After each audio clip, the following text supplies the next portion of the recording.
মানুষের জীবনের সবচেয়ে বড় বিপজ্জনক শত্রু সবসময় বাহ্যিক নয়। অনেক সময় তা আসে অজ্ঞানতা থেকে। অজ্ঞানতা মানে শুধু শিক্ষার অভাব নয়, বরং সত্যকে না জানা, ভুলকে সত্য বলে মনে নেওয়া এবং বাস্তবতাকে সঠিকভাবে বুঝতে না পারা। এই অবস্থায় মানুষ অনেক সময় নিজের ক্ষতিকেই উপকার মনে করে জীবন কাটিয়ে দেয়। বাস্তব জীবনে দেখা যায় অজ্ঞানতার কারণে মানুষ ভুল সিদ্ধান্ত নেয়। কেউ অজ্ঞানতার কারণে কুসংস্কারে বিশ্বাস করে, কেউ মিথ্যা তথ্যকে সত্য মনে করে, আবার কেউ ভুল জীবনধারাকে উন্নতি বলে ধরে নেয়। ফলে ধীরে ধীরে তার জীবন এমন পথে এগোতে থাকে যা তাকে শান্তি বা উন্নতির দিকে নয়, বরং সমস্যার দিকে নিয়ে যায়। অজ্ঞানতার সবচেয়ে বড় বিপদ হলো এটি মানুষকে নিজের ভুল বুঝতে দেয় না। যখন একজন মানুষ মনে করে সে যা করছে ঠিকই করছে, তখন তাকে বোঝানোও কঠিন হয়ে যায়। ফলে সে একই ভুল বারবার করে এবং সময়ের সাথে সাথে তার ক্ষতি আরও গভীর হয়ে ওঠে। ইতিহাসে দেখা যায় অনেক সমাজ ও জাতি অজ্ঞানতার কারণে পিছিয়ে পড়েছে। যখন মানুষ জ্ঞান ও সত্য অনুসন্ধান ছেড়ে দেয়, তখন উন্নতির পথও সংকুচিত হয়ে যায়।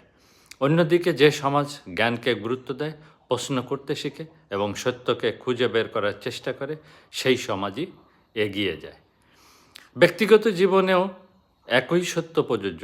জ্ঞান মানুষের চোখ খুলে দেয়, একটি মানুষকে বুঝতে শেখায় কোনটা উপকার, কোনটা ক্ষতি, কোনটা উন্নতির আর কোন পথ পতনের। জ্ঞান না থাকলে মানুষ অনেক সময় বাহ্যিক চাকচিক্য দেখে বিভ্রান্ত হয় এবং আসল মূল্যবোধকে ভুলে যায়।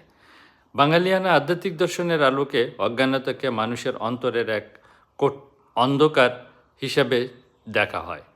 এই অন্ধকার দূর করার একমাত্র উপায় হলো জ্ঞান, সচেতনতা এবং সত্য অনুসন্ধান। কারণ যখন মানুষ সত্যকে বুঝতে শুরু করে, তখন তার চিন্তা পরিষ্কার হয় এবং জীবনের পথও সুস্পষ্ট হয়ে ওঠে।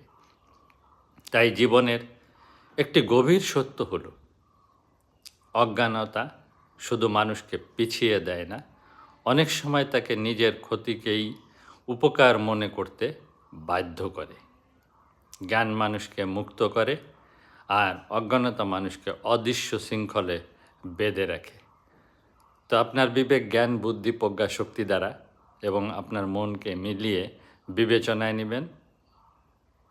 যেটা আসে বিচারে সেটা জানাতে ভুলবেন না, কমেন্টসে পাশে থাকবেন এবং অন্যদেরও জানার জন্য শেয়ার করে দিবেন, সাবস্ক্রাইবও করবেন। সাবস্ক্রাইব করলে আমি উৎসাহী।